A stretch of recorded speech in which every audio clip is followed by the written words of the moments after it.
আচ্ছা, এটা সবাই একটু মনোযোগ দিয়ে শুনবেন, হ্যাঁ? কারণ এই সমস্যাটা আপনাদের সবার। যার যে রোগ হোক এই সমস্যাটা আছে, সেটা কি আমি বলি। আচ্ছা, উনি প্রথমে ওনার প্রবলেমটা পড়ি আর কি, হ্যাঁ? আচ্ছা, আমার আবার এই যে প্লাস, ইদানিং প্লাস আর কি, মানে আমি কাছের জিনিস পড়তে পারি না। সো একটু দূরে নিয়ে গিয়ে পড়ি আর কি। ম্যাম, আমার বিয়ে হয়েছে কিন্তু বাচ্চা কনসিভ হচ্ছে না, 3 বছর হয়েছে। আমার পিরিয়ড হয় কিন্তু রক্ত যায় কম। হুম। আর কালো সাদা স্রাব যায়। আচ্ছা, এটা কি কারণে হয় একটু বলবেন? একটা সন্তানের জন্য দিন দিন মানসিক রোগী হয়ে যাচ্ছি বা হয়ে গেছি, এরকম কিছু একটা বলছে আর কি। আচ্ছা, এখন কথা হচ্ছে যে আপনারা আপনি আপনারা প্রবলেমে ফোকাস করেন, সমাধানে ফোকাস করেন না। আপনি 5 বার এক সমস্যা বলেন, 50 জনকে বলেন। এই যে আপনি, ওই যে উনি সমস্যাটা আমাকে বলছে, ওনার পাশের বাড়ির লোকজনকে বলবে, যেইখানে যাবে বিয়ে বাড়িতে বৈশা পাশের লোককে বলবে, পাশের মহিলাকে বলবে, সব জায়গায় জায়গায় গিয়ে তার প্রবলেম বলতে থাকবে। সমস্যায় না, আপনার সমাধানে ফোকাস করতে হবে। আপনি 50 বার আপনার প্রবলেম বললে আপনার সমাধান হয়ে যাবে না। আপনার 3 বছর আপনি ঘরে বসে বসে কানলে, মানসিক রোগী হইলে আর মানসিক রোগের ইয়েতে গেলেই কি আপনার বাচ্চা হয়ে যাবে? So what to do? আপনার কি করতে হইতো বলেন তো? তাহলে আপনার যখন দেখলেন যে ভাই, সত্যি কথা যেটা, যে 3 বার সেক্স করলে তো বাচ্চা হয়ে যায়, আপনি 3 বছরে 300 বার থাকছেন, তাই না? তা আপনার বাচ্চা হয় নাই, এরপর আপনি ঘরে বসে থাকছেন, হ্যাঁ, ভাবতেছেন যে কোনো অদ্ভুত জিনিস আপনার উপর নাজিল হবে, আপনি এমনি এমনি হয়ে যাবে সব কিছু। সো আপনি বুঝতেছেন যে আপনার এটা সমস্যা, তো সমস্যা নিয়ে ঘরে বসে থাকলে হবে? হবে না। তাহলে আপনার কি করতে হইতো? যে আপনি ভাবতেছেন যে 3 বছর, তো 3 বছর, তো 3 বছর আপনি হিসাবটা চিন্তা করেন। এটা আমি সবসময় বলি যে 3 বার, তাই না? জায়গা মতো, মানে আপনার 3 বার কেন, একবার কোনো ক্রমে ভুল ক্রমে মেলামেশা হয়ে গেলেও তো বাচ্চা হয়ে যায়, তাই না? সেখানে আপনার 3 বছর। আচ্ছা, তাহলে কি করতে হবে? করতে হবে হচ্ছে যে আপনার পরীক্ষা নিরীক্ষা করে দেখতে হবে যে কি হয়েছে, কেন হচ্ছে না, বাধাটা কোথায়। পরীক্ষা মানে আপনার 50টা পরীক্ষা না, মাত্র 4-5টা হরমোন, একটা আলট্রা আর একটা বীর্য পরীক্ষা করলেই হয়। কিন্তু সেটা আপনাকে ঘরের মধ্যে যায় কেউ করে দিয়ে আসবে না।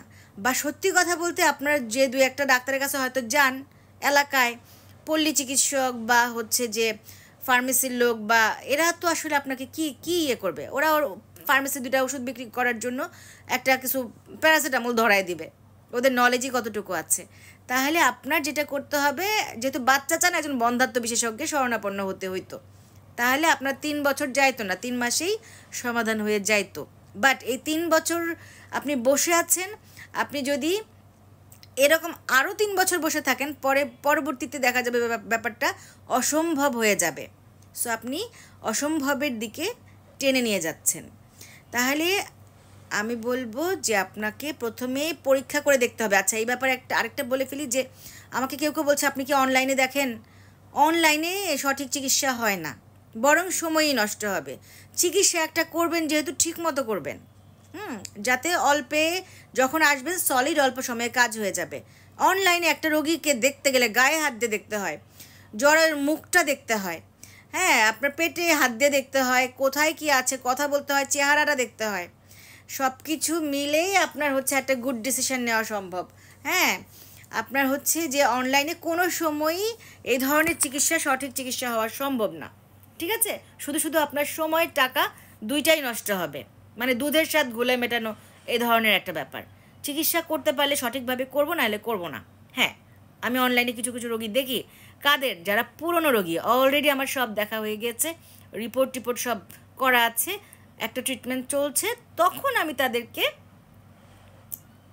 রিপিট যখন দেখি রিপোর্টগুলো, তাও আমি যখন আমার কাছে সিরিয়াল নেয় তখন বলে আগে রিপোর্টগুলো পাঠাবেন, আগে প্রেসক্রিপশনের ছবি পাঠাবেন, তখন আমি আগে ওইটা দেখে নিই, তারপর আমি রোগীটার সাথে কথা বলি।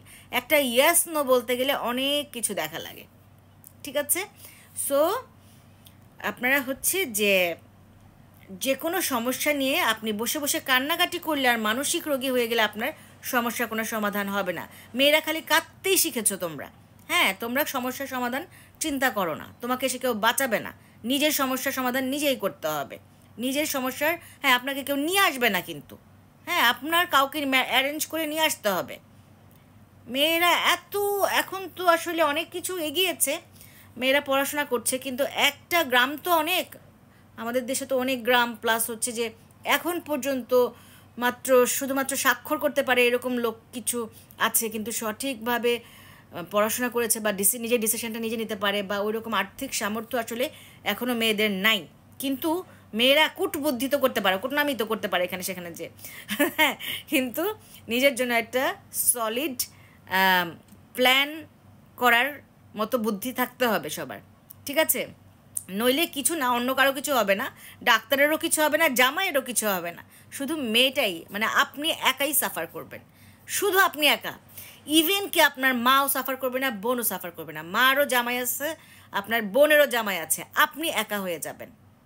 কারণ এই ছেলেটা 3 বছর সহ্য করছে, বা যদিও বা ছেলেটারও সমস্যা থাকে, সে আপনার উপর দোষ চাপিয়ে আরেকটা বিয়ে করবে, ওদের বিয়ে করার বাহানা দরকার, তাই না? এটা বলা ঠিক না, বাট ফ্যাক্ট এটা, মানে এই ধরনের জিনিসই বেশি দেখি আর কি।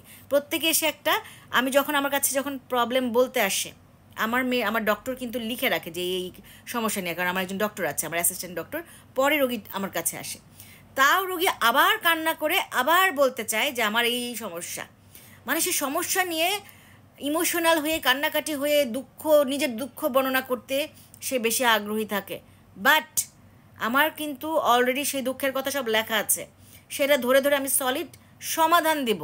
আপনাকে ফোকাস করতে হবে সমাধানে, কথা কম কাজ বেশি, ঠিক আছে? আপনার ভাগ্য আপনি ছাড়া কেউ বদলাইতে পারে না, ঠিক আছে? এই প্রসঙ্গে একটা গল্প বলে ফেলি, হ্যাঁ? আচ্ছা, আচ্ছা সময় আছে, হ্যাঁ বলি, শোনেন। একবার এক লোক, এটা একটা মিথ আর কি, এক লোক পানিতে ডুবে যাচ্ছে, বন্যার পানিতে। তো সে খুবই আল্লাহ সবসময় যে ধার্মিক ছিল, তার বিশ্বাস যে আল্লাহ তাকে বাঁচাবে। তো ইন দ্য মিন টাইম একটা হেলিকপ্টার এসেছে, সে তখন গলা পানি ডুবে গেছে। তখন হেলিকপ্টার, সে কোনো সাড়া দেয়নি, হেলিকপ্টার খুঁজতেছে যে কাকে বাঁচাতে হবে, সে সাড়া দিল না, তার ধারণা আল্লাহ তাকে বাঁচাবে। তো হেলিকপ্টার চলে গেল, এরপর একটা নৌকা আসলো, নৌকাতে করে লোকজন খুঁজতেছে কার হেল্প দরকার। তো সে তখনও সাড়া দিল না যে হে আল্লাহ, আমি তোমার সারা জীবন তোমার প্রার্থনা করেছি, তুমি আমাকে বাঁচাবা। সে তখনও সাড়া দিল না, ঠিক আছে? আচ্ছা, এরপরে সেই নৌকা চলে গেল। এর মধ্যে এক ছেলে সাঁতরে, সে বুঝতে পারছে দূর থেকে এখানে কোনো একজন আটকে আছে, সে এসে বলছে কে আছেন ভাই ভিতরে, আমি আপনাকে বাঁচাতে আসছি। সে তখনও সাড়া দিচ্ছে না, সে বলতেছে যে না, আমার আল্লাহ আমাকে বাঁচাবে, ঠিক আছে? আচ্ছা, যথারীতি দেখা গেলো কিছুক্ষণ পরে সে ডুবে মরে গেল। এরপরে সে হচ্ছে যে উপরে, মানে এটা কিন্তু একটা গল্প, মিথ মানে রূপক গল্প। তো উপরে যখন গিয়েছে তখন তার দেখা হয়েছে গডের সাথে, তখন সে বলছে গড, আমাকে আপনি বাঁচালেন না কেন? তখন গড বলে তোমাকে বাঁচানোর জন্য আমি হেলিকপ্টার পাঠাইছি, নৌকা পাঠাইছি, লোক পাঠাইছি, তুমি তো উঠো না, এটা তোমার সমস্যা, তোমাকে তো আমি হেল্প করার চেষ্টা করছি, তুমি তো হেল্পটা নাও নাই, ঠিক আছে? সুতরাং মনে রাখবেন যে আল্লাহ আপনাকে হাত পা দিয়েছে, মুখ দিয়েছে, হ্যাঁ, আপনাকে কাজ করার ক্ষমতা দিয়েছে, চিন্তা করার ক্ষমতা দিয়েছে। সো যে কোনো সমস্যা আসলে আপনার নিজের সমস্যা নিজেই ফেস করতে হবে এবং নিজের সমাধান নিজেই করতে হবে। প্রতিটা মানুষ খুব একা, ঠিক আছে? তার জীবন নিজেই করতে হবে, তার সমস্যার সমাধান নিজেই করতে হবে। মেয়েরা আমাদের দেশে খুবই খুবই কি বলবো, দুর্বল, নির্যাতিত। তবে মেয়েদেরকে আমার খুব খারাপ লাগে, কেন কি আজকেও একটা মেয়ে এসে কাঁদতেছিল, হ্যাঁ, আমার খুব খারাপ লাগে যে কি বলবো, যে অ্যাকচুয়ালি আমি একটা মেয়ে, আমার লাইফে কি সমস্যা আসেনি? এসেছে। আমি পড়াশোনা করেছি বা আমি আমার নিজের পায়ে দাঁড়িয়েছি বলেই আমার সমস্যা আমি সমাধান করতে পেরেছি। মেয়েরা তোমরাও নিজের জায়গা থেকে যতটুকু পারো বুদ্ধি করে অ্যারেঞ্জ করে একটা গুড ম্যানেজার হতে হবে, হ্যাঁ, নিজের সমস্যার সমাধান নিজে করতে হবে। সো আমার কাছে চলে আসতে পারেন, বা বাসার কাছে কোনো বন্ধাত্ম বিশেষজ্ঞ থাকলে তাকেও দেখাতে পারেন। আমি ধানমন্ডি পপুলারে শনি সোম বুধ বসি, আনোয়ার খান মডার্নে রবি মঙ্গল বৃহস্পতি বসি। আমার আইডির উপরে একটা সিরিয়াল দেওয়ার নাম্বার আছে, লাস্টে 7070, ওখানে ফোন দিয়ে যে কোনো একটা জায়গায় চলে আসতে পারবে সমস্যা নিয়ে। সমস্যা তাড়াতাড়ি সমাধান করলে অল্প টাকায় অল্প সময়ে সমাধান হয়, যত দিন যাবে তত কিন্তু সমাধান কঠিন হয়ে যাবে। তো ভালো থাকেন, আমি আপনার জন্য দোয়া করি, আর আপনিও আমার জন্য দোয়া করবেন। বাই।